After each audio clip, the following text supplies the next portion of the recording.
In a distant future, humanity had reached farther than anyone once thought possible. The stars were no longer just twinkling lights in the night sky. They were destinations. Humans had built colonies on planets light years away from Earth, forming alliances with alien species and learning to survive in harsh environments. Among these explorers was Daniel Carter, a skilled pilot known for his quick thinking and steady hands. He served aboard the starship Eclipse *, stationed near the edge of human-controlled space. His partner, Rachel Monroe, was a brilliant xenobiologist who studied the strange ecosystems of newly discovered worlds. Together, they worked to ensure that humanity's expansion into the galaxy was safe and sustainable. One day, while exploring a desolate planet called Sirian 7, Daniel and Rachel stumbled upon something unusual. The planet was barren, its surface covered in gray dust and jagged rocks. It seemed lifeless, but their sensors picked up faint energy readings coming from beneath the ground. Curious, the team descended into a network of ancient ruins hidden below the surface. The air inside was thick and cold, and the walls were covered in strange symbols etched into the stone. Rachel traced her fingers over them, her eyes wide with excitement. "This could be thousands of years old," she whispered to Daniel. "Maybe older." As they ventured deeper, they found what appeared to be a large chamber. In the center stood a pedestal, glowing faintly with an eerie blue light. On it rested a crystal-like object, pulsating softly as if alive. Rachel approached cautiously, her scanner buzzing with activity. "It's some kind of data storage device," she said, her voice filled with awe. "If we can decode it, we might learn about whoever built this place." But as she reached out to touch it, the room trembled violently. Dust rained down from the ceiling, and the symbols on the walls began to glow red. Daniel grabbed Rachel's arm. "We need to get out of here," he shouted, pulling her toward the exit. They barely made it back to the surface before the entire structure collapsed behind them. Back on the Eclipse *, Rachel immediately began analyzing the crystal. What she found sent chills down her spine. Embedded within the data were cryptic warnings written in an unknown language. After hours of work, she managed to translate part of it. "Beware the hunters who will rise. They do not fear death because they are already dead." The message haunted her. She shared it with Daniel, who frowned in concern. "Do you think it's talking about something real? Or is it just a myth?" he asked. Rachel shook her head. "I don't know, but I have a bad feeling about this." Little did they know, their discovery had awakened something ancient and terrifying. Across the galaxy, dormant forces stirred, drawn by the signal emitted when the crystal was activated. These were the Krill, a species long thought extinct, feared as ruthless predators that once ruled the galaxy with unmatched ferocity. Back on Earth, reports started coming in of strange attacks on remote colonies. Entire settlements vanished without a trace, leaving behind only scorched earth and silence. At first, no one connected the dots. But soon, it became clear. The Krill were back, and they were hunting. Humanity's journey among the stars had taken a dark turn, and Daniel and Rachel would find themselves at the heart of the fight for survival. The attacks came swiftly and without warning. Remote colonies on the outskirts of human-controlled space began to fall one by one. The Krill struck like shadows, appearing out of nowhere and leaving devastation in their wake. Entire populations disappeared, their homes reduced to rubble. Panic spread quickly among the colonies as reports of the mysterious attackers reached Earth. No one knew who or what they were dealing with. All they knew was that these creatures were unlike anything humanity had ever encountered. Admiral James Harper, a seasoned leader with decades of experience, was tasked with coordinating Earth's defenses. He called an emergency meeting with top scientists, military officers, and strategists. Daniel Carter and Rachel Monroe were summoned back to Earth to share their findings from Sirian 7. When Rachel explained the cryptic warning inscribed in the ancient ruins, "They do not fear death because they are already dead," the room fell silent. It was a chilling phrase, one that seemed to perfectly describe the enemy they now faced. As more information about the Krill emerged, humanity realized how dangerous they truly were. The Krill relied on biological enhancements rather than advanced technology. Their bodies were faster, stronger, and more resilient than any humans. They moved in packs, communicating through eerie, guttural sounds that sent shivers down the spines of those who heard them. Worst of all, they showed no fear. Death meant nothing to them. They charged into battle with reckless abandon, overwhelming their opponents with sheer numbers and ferocity. One night, Daniel found himself sitting alone in his quarters, staring at a map of the galaxy. Red dots marked the locations of fallen colonies, each one closer to Earth than the last. He clenched his fists, feeling a mix of anger and helplessness. Humanity was losing this war before it even began. But then, something clicked in his mind. He remembered the skirmish he'd witnessed during one of the early attacks. A small group of human Marines had managed to defeat a much larger force of Krill using clever tactics, ambushes, traps, and hit-and-run maneuvers. It wasn't brute strength that won the fight. It was creativity and adaptability. The next morning, Daniel presented his idea to Admiral Harper. "We can't beat them head-on," he said, pointing to the map.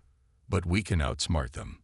We need to stop fighting like traditional armies and start thinking like guerrillas.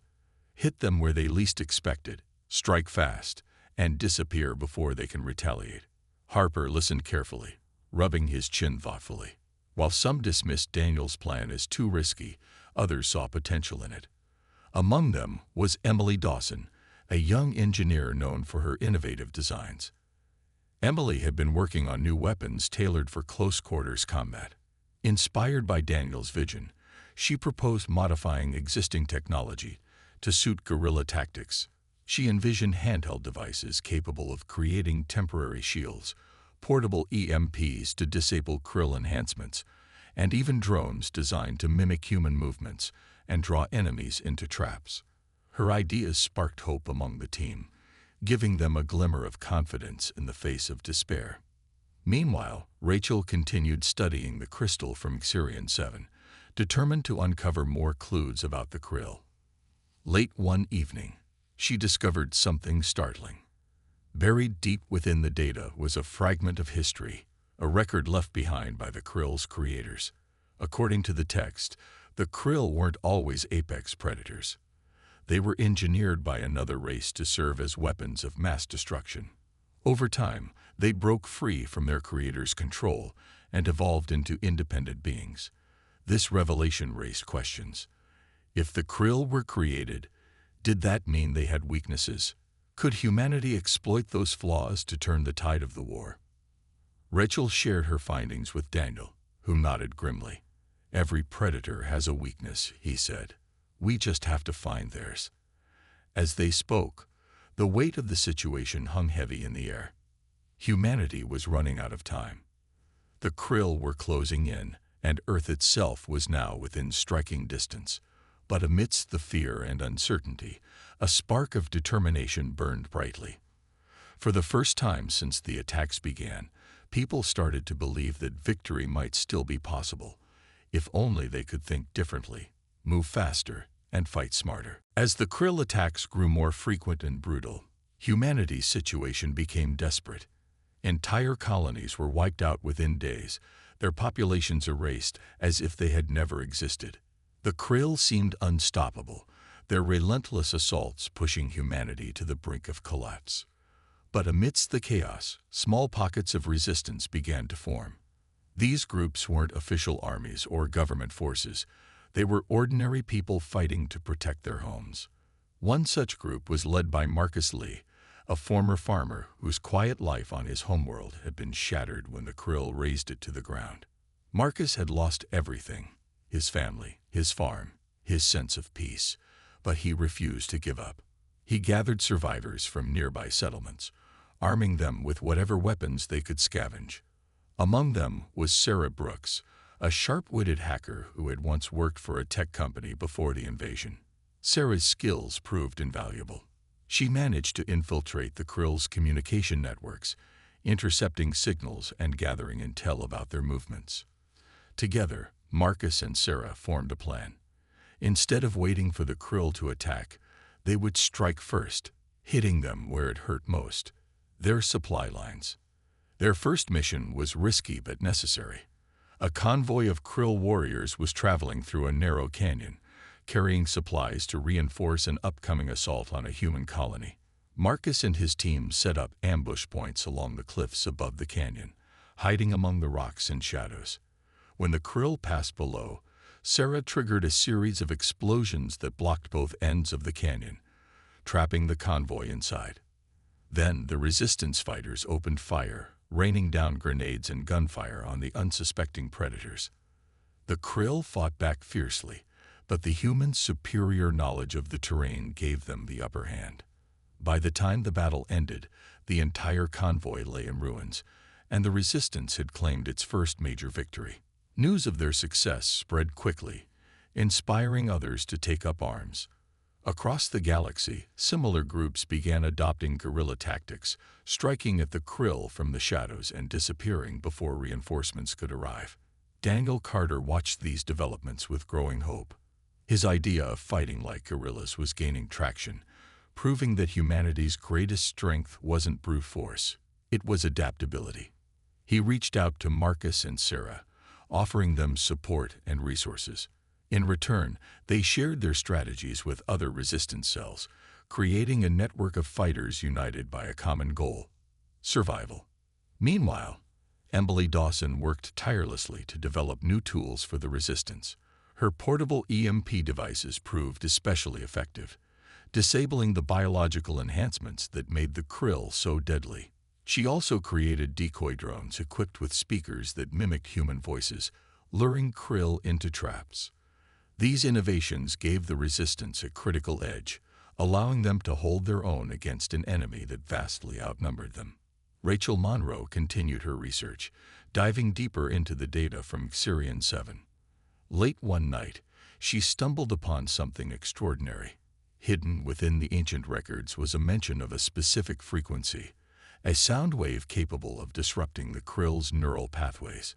If exposed to this frequency, the text suggested, the Krill would become disoriented and docile, unable to fight back. Rachel's heart raced as she realized the implications. This could be the key to defeating them. She immediately contacted Daniel, explaining her discovery. "If we can build a device that emits this frequency on a large scale," she said, "we might be able to neutralize the Krill without firing a single shot." Daniel nodded, his mind already racing with possibilities. But there was a catch. Constructing such a device would take time, and the Krill were preparing for a massive assault on Earth. Humanity's survival depended on whether Rachel could finish her work in time, and whether the resistance could hold off the enemy long enough to let her succeed. Despite the odds, a flicker of hope remained. For the first time since the war began, humanity had a plan.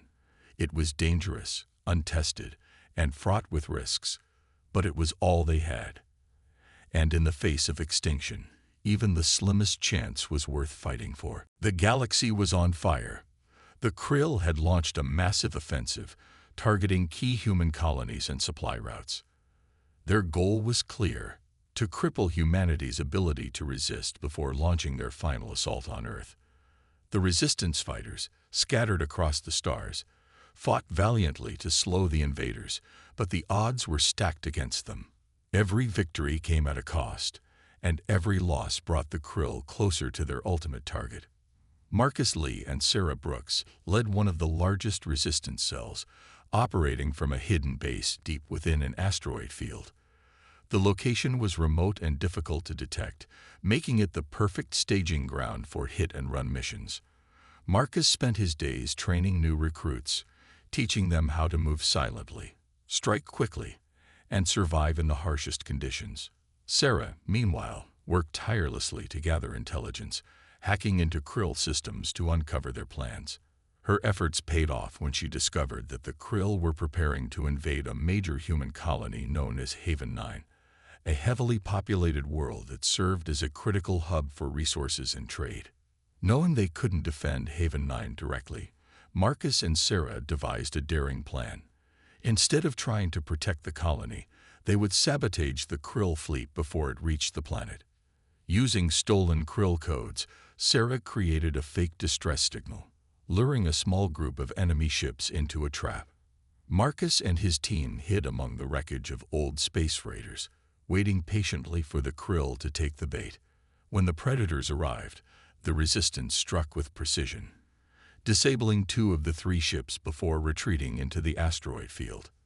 The mission was a success, but it came at a price. One of Marcus's closest friends, a young pilot named Alex, sacrificed himself to ensure the team's escape.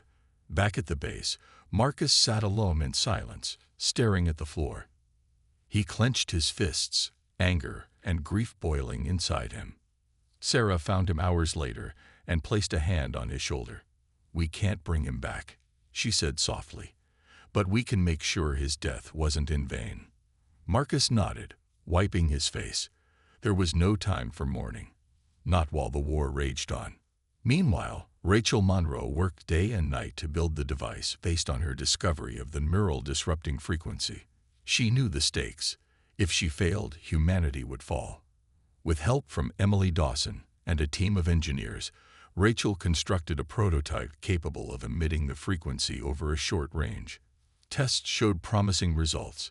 The krill exposed to the sound became confused and uncoordinated, unable to fight back. But the device needed more power to cover larger areas, and time was running out.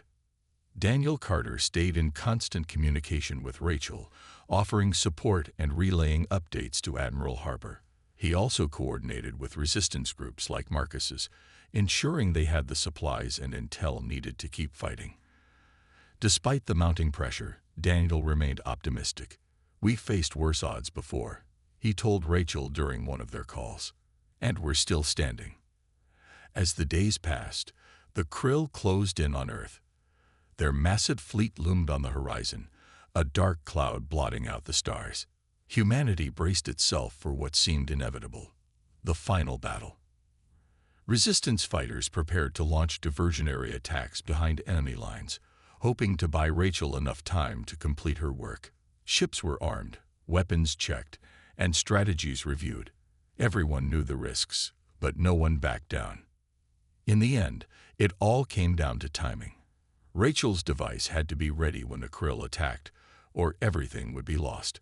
As she worked, her hands trembling with exhaustion, she reminded herself why she was doing this: for the billions of lives counting on her, for the fallen who deserve justice, and for the future of humanity itself.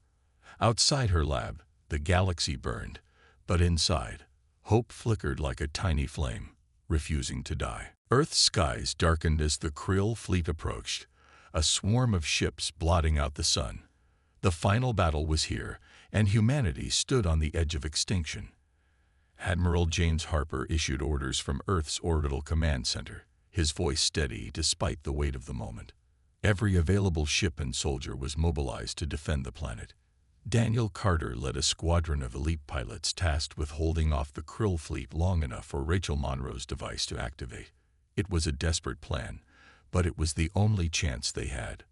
Rachel worked feverishly in her underground lab, surrounded by wires, screens, and half-empty coffee cups. Her team had assembled the frequency emitter, a massive machine designed to project the neural disrupting sound across the entire battlefield. But there was one problem.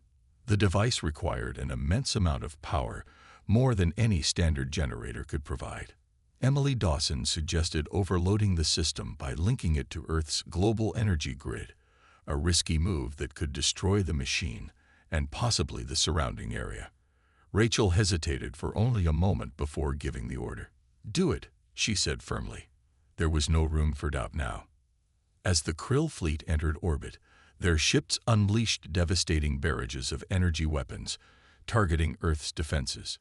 Cities burned, and millions fled to underground shelters.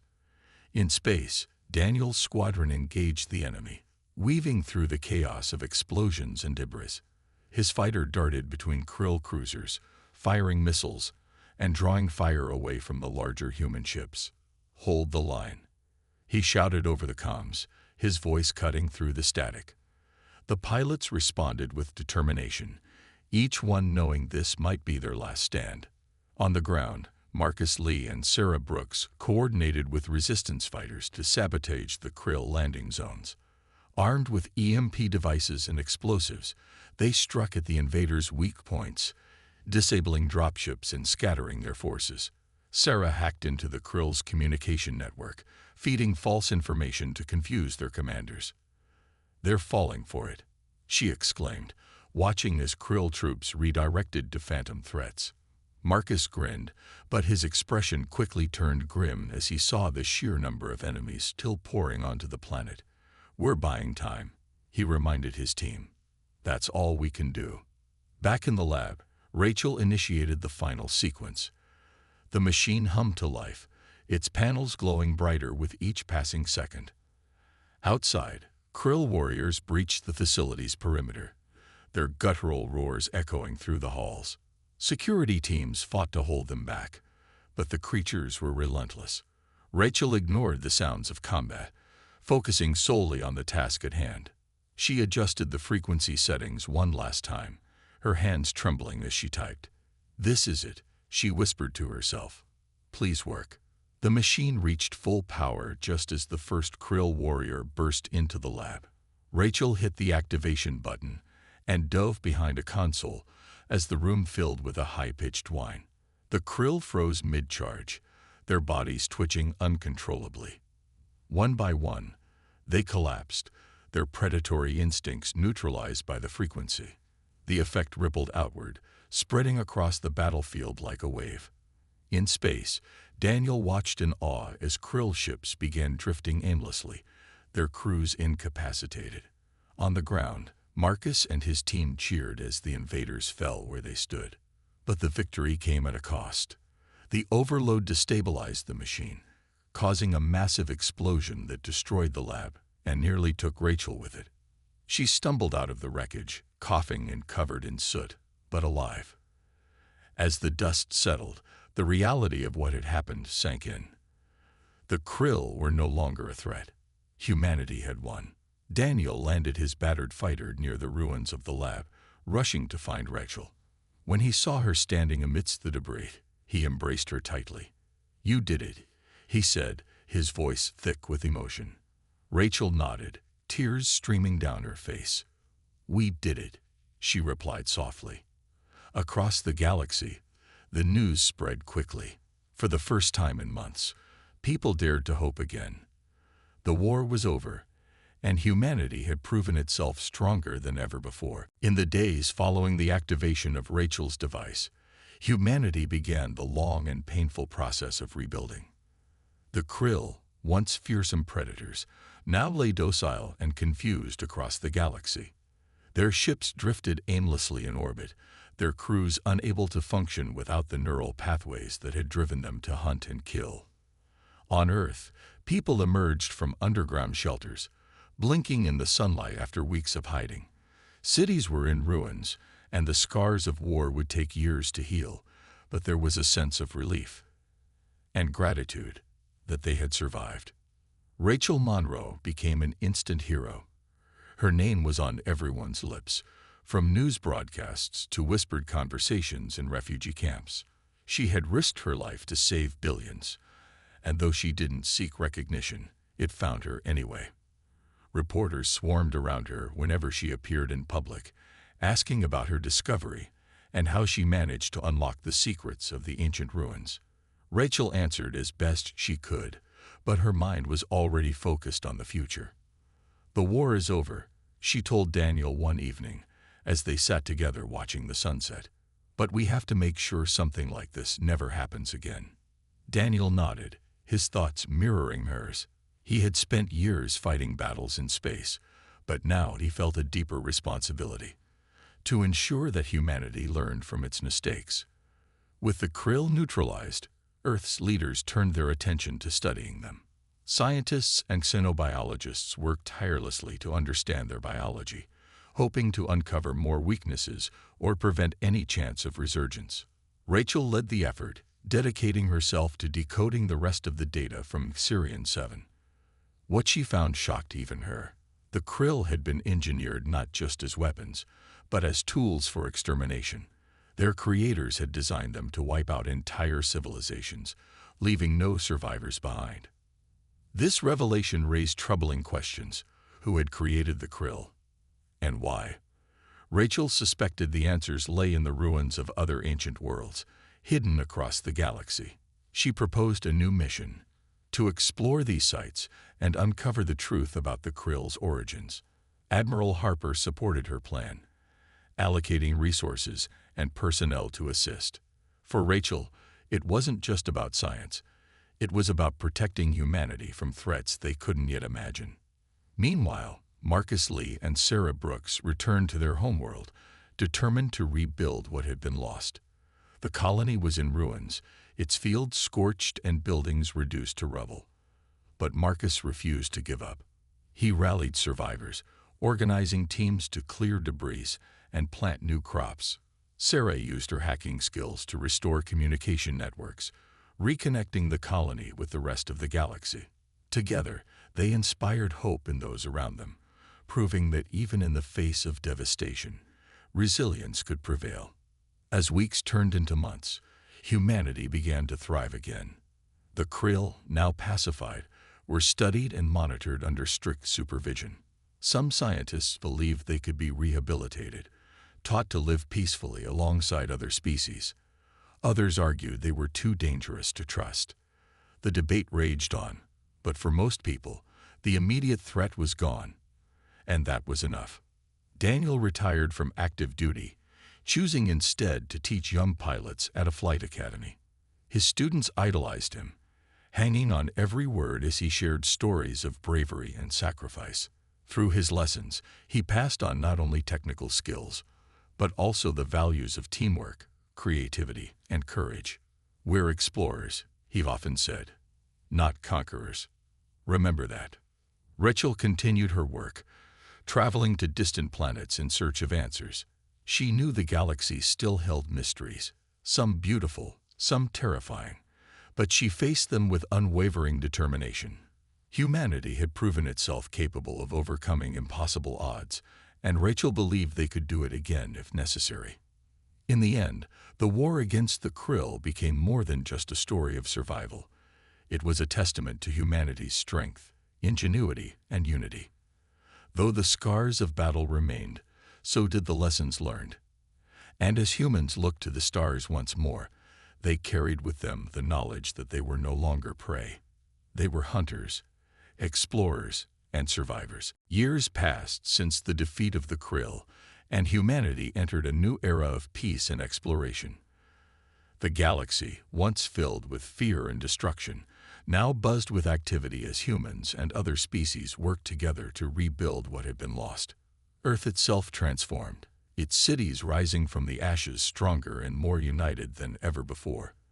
The scars of war remained, but they served as reminders of how far humanity had come and how much it had achieved. Rachel Monroe dedicated her life to uncovering the secrets of the krill's creators. Her expeditions took her to distant planets, each one revealing fragments of an ancient civilization that had vanished long ago. She discovered ruins similar to those on Xerion 7, their walls covered in symbols and warnings. Slowly, she pieced together the story. The krill's creators had been a highly advanced race called the Vorthen, who sought to dominate the galaxy through biological warfare. The krill were their ultimate weapon, living machines designed to annihilate entire populations without mercy. But the Vorthen's creations turned against them, wiping out their own makers before spreading across the stars. Rachel shared her findings with Daniel Carter during one of his visits to her research station. "It's like looking into a mirror," she said, holding up a tablet displaying images of the Vorthen's technology. They were so advanced, yet they destroyed themselves by trying to control forces they didn't fully understand. Daniel nodded thoughtfully. "Maybe that's why we survived," he replied. "Because we adapt. We learn." The krill themselves became a subject of fascination for scientists and historians. Under strict supervision, they were studied to understand their biology and behavior. Some researchers believed they could be rehabilitated, teaching them to live peacefully alongside other species. Efforts were made to integrate small groups of krill into galactic society, though progress was slow. Many people still feared them, their memories of the war too fresh to forget. But others saw potential in the krill, believing they deserved a chance to start anew. Marcus Lee and Sarah Brooks became symbols of hope for the scattered colonies. Their homeworld flourished once again, its fields green and its skies clear. Marcus often spoke at gatherings, sharing stories of resilience and unity. "We lost everything," he would say, "but we didn't lose ourselves. That's what kept us going." Sarah, meanwhile, used her skills to improve communication systems across the galaxy, ensuring that no colony would ever feel isolated again. Together, they inspired countless others to rebuild and dream of a brighter future. Back on Earth, Admiral James Harper retired after decades of service. His leadership during the war had saved humanity, and his legacy lived on in the next generation of officers. Humanity's military evolved, focusing less on conquest and more on defense and cooperation. Pilots like Daniel trained younger recruits, emphasizing creativity and teamwork over brute force.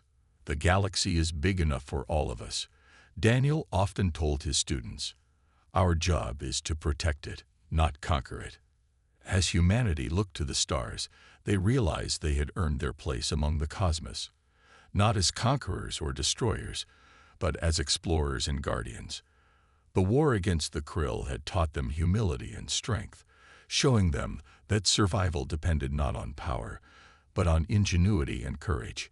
They had faced extinction and emerged victorious, proving themselves worthy of being called apex predators. But even as they celebrated their triumph, Rachel reminded everyone to remain vigilant. "The galaxy is full of wonders," she said during a speech at a global conference, "but also dangers we can't yet imagine. We must never stop learning, never stop exploring, and never forget the lessons of our past."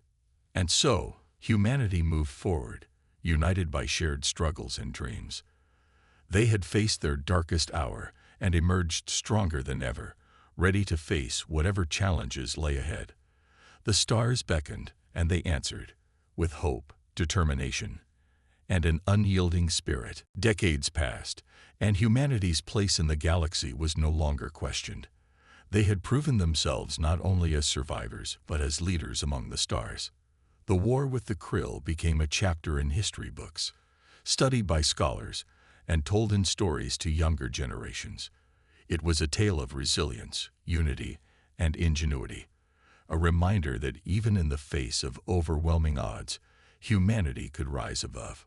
Rachel Monroe spent her later years traveling between research stations, sharing her discoveries about the Vorthan and their creations.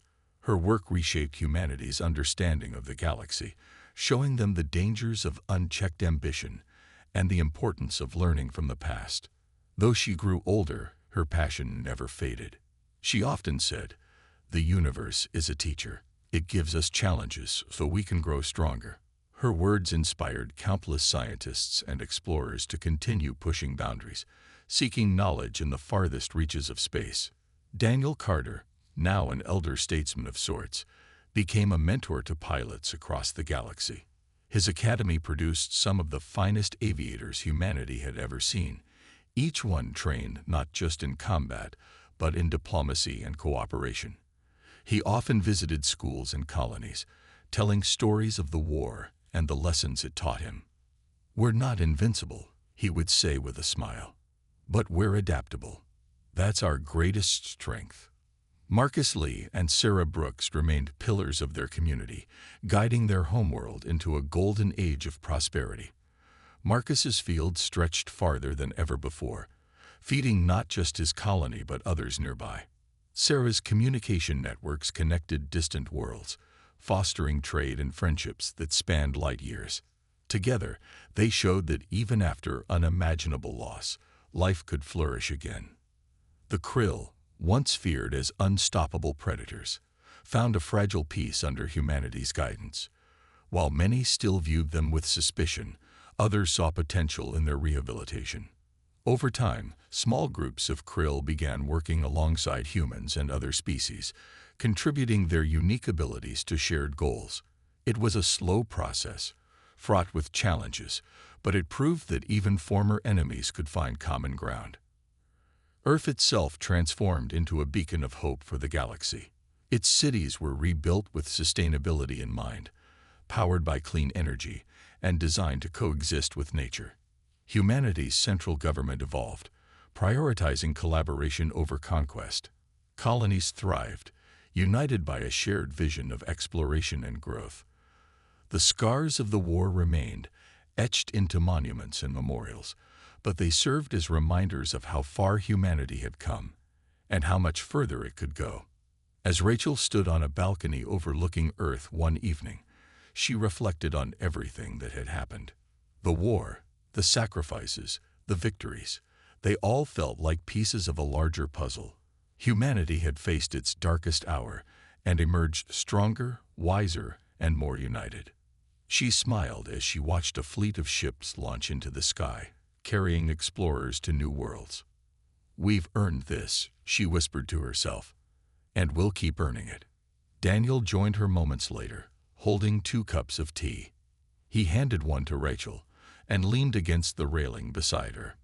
"Do you think we'll ever stop finding surprises out there?" he asked, nodding toward the stars. Rachel chuckled softly. "I hope not," she replied. "The day we stop exploring is the day we stop growing." Together, they gazed at the night sky, filled with infinite possibilities. Humanity's journey was far from over. New mysteries awaited, new challenges loomed, and new adventures called. But one thing was certain: humanity had claimed its place as the ultimate apex predator, not through dominance or destruction, but through creativity, courage, and an unyielding spirit. And so, under the watchful eyes of those who had fought for its survival, humanity stepped boldly into the future, ready to write the next chapter of its story among the stars.